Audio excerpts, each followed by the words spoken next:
biasa. Ya udah, kamu semua salam dulu ya. Assalamualaikum warahmatullahi wabarakatuh. Waalaikumsalam warahmatullahi wabarakatuh.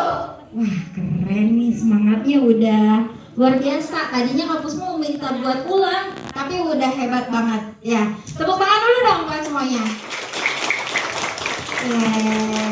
Alhamdulillahirrahmanirrahim. Segala puji bagi Allah Subhanahu wa Ta'ala. Salawat dan salam semoga terlimpah curahkan kepada Nabi besar kita, Nabi Muhammad Sallallahu Alaihi Wasallam. Oke, semuanya gimana kabarnya hari ini? Baik ya? Sehat ya? Ibu-ibu sehat?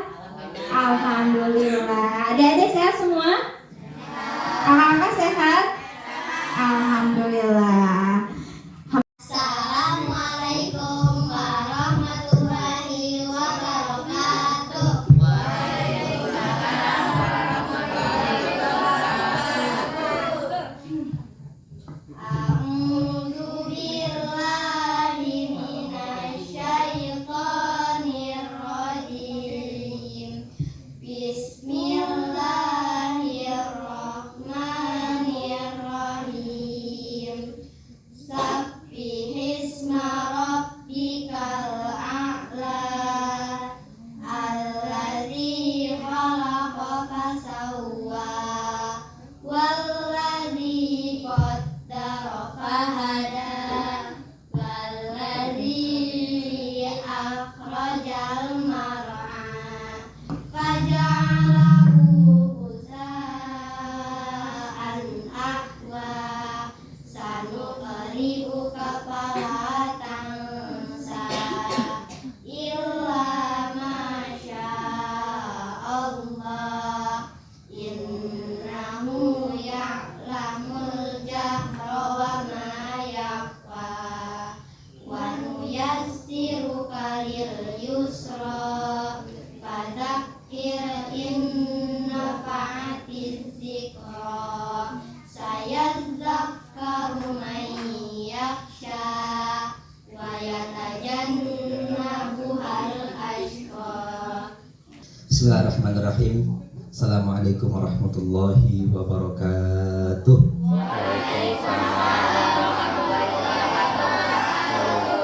Yang saya hormati, saya muliakan tamu undangan Bapak Cahyo Muhandri, alhamdulillah sudah berkenan hadir di depan kita, tengah kita. Kemudian Ustadz ya Bapak Yasmita ya, alhamdulillah sudah hadir juga di hadapan kita. Adik-adik semua, anak-anak yatim dari yatim mandiri dan dari Ciherang. Ini kelompok kloter pertama. Besok saya bawa juga Ciherang, tapi Ciherang sebelah sana. Terlalu banyak yatim di Ciherang. Jadi kalau dibawa semua nggak cukup. Dipilih saja. Terima kasih Mama Rahma sudah mengkoordinir anak-anak yang selalu membantu kita untuk mengkoordinir anak-anak yatim di Ciherang. Sedikit memperkenalkan ya. Jadi program ini juga untuk ibu-ibu Ciherang ya Bu. Mungkin ada anak-anaknya yang daripada di rumah main HP wae di kedua baru sudah tuh ya titipkan ke sini ya, tapi tentunya sesuai keinginan anaknya. Di sini kalau anaknya kalau dipaksa orang tua nggak boleh ya. Sudah ada di sini berapa orang dulu yang dipulangkan tuh karena memang dipaksa orang tua, nggak betah, nangis, nggak mau kayak gitu ya. Jadi kalau ada anak-anak di Ciherang yang mau mondok, belajar ngaji gitu ya, titipkan ke sini, insya Allah diterima di sini ya, walaupun terbatas ya. Programnya adalah kita itu sebetulnya membaca Al-Quran dulu. Kalau Al-Qurannya belum bagus bacaan Qurannya, kemudian setelah baca Qurannya bagus baru kita menghafal surat-surat pendek juz 30 nanti dari An-Naba sampai Anas sudah bisa, baru kita mulai dari awal Al-Baqarah terus. Pertanyaannya dari Ustaz, mangga Ustaz. Satu pertanyaan. Pertanyaan buat siapa? Buat yang di depan. Semuanya. Iya, satu aja pertanyaannya. Nanti yang bisa jawab dikasih hadiah. Ustaz Yasmita. Jangan yang susah-susah Ustaz. Yang gampang-gampang saja.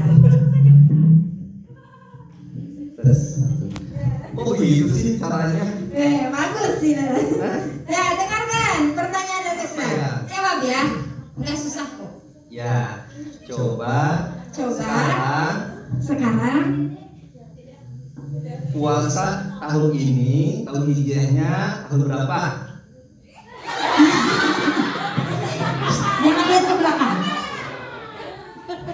Ayo. 1447 Hijriah. Ya, betul.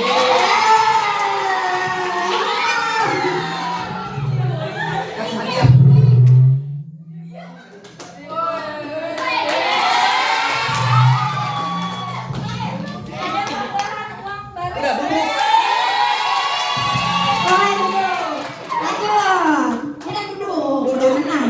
Lanjut, geser. Tenang, masih ada kesempatan. Nah, sekarang Ustadz yang di tengah punten namanya siapa? Ustadz Bapak Cahyo Muhandri. Cahil. Enggak, dengerin pertanyaannya. Umur Maju. umur berapa Muhammad diangkat menjadi rasul? 40 Betul? Apa? Satu hari. 40 tahun. Oh iya. Ya. Betul.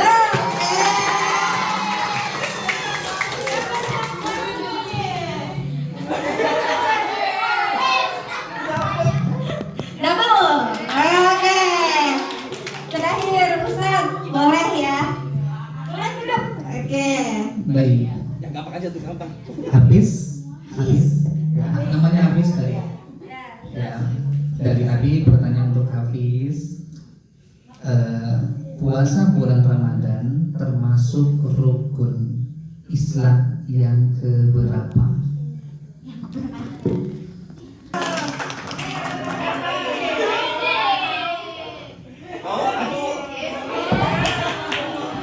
Nah kan, nyesel gak maju kan? Ibu-ibu padahal boleh maju.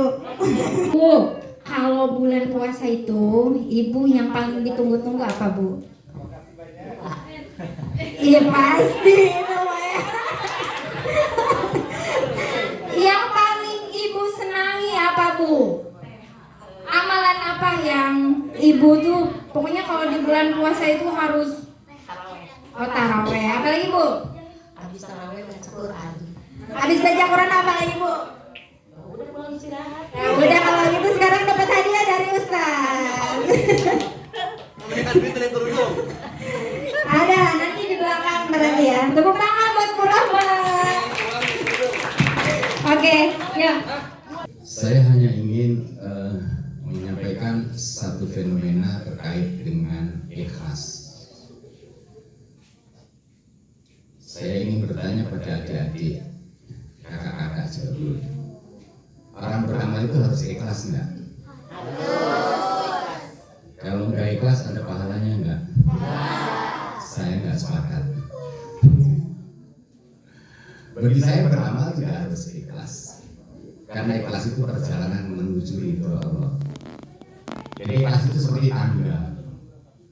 Jadi kalau kita belum ikhlas, tapi akan melaksanakan satu amal, laksanakan saja. Ada anak yatim, siang-siang lesu, kita tanya, "Jangan lesu mana teh? Tak acan tuang pak," gitu. Kudu mau merokok kantong deh ya mah. Terus kita merokok kantong 10.000 kasih anak yatim. Enggak ikhlas sih. Karena tadi kita selalu kantong, yang kita merokok kantong deh gitu. Dikasih sama kita 10.000. Saya warteg kan meli-meli gitu. Saya nggak ikhlas ya, kesel saya. Kira-kira ada pahalanya nggak menurut Bapak Ibu? Ayo. Ada soalnya ngasih uang. Bagaimana kira-kira perasaan anak yatimnya? Saya senang. Tenang. Kira-kira mendoakan kita enggak? Insya Allah akan. Iya, jadi kita dapat pahala dari doa anak yatim itu. Mungkin dari aktivitas kita beramalnya tidak mendapat pahala. Boleh, contoh. Kang Heru sebagai ketua panitia mengadakan pekan buka bersama juga. Kebutuhan misalnya 13 juta. Terus ada yang nyumbang Kita harus diumumkan justru. Supaya apa? Supaya tahu 13 juta itu sudah terpenuhi apa belum. Coba kalau nggak diumumkan sama sekali, tahu-tahu numpuk ya 300 juta gitu kan. Terus buat apa kita jadi bingung? Maka harus disampaikan. Ciherang. Akhirnya bukan lapangnya. Allah Akbar gitu ya. Oke. Ciherang. Oke. Berapa nih nilainya nih? Masih 50. Belum kompak. Yatim mandiri. 87. Coba sekarang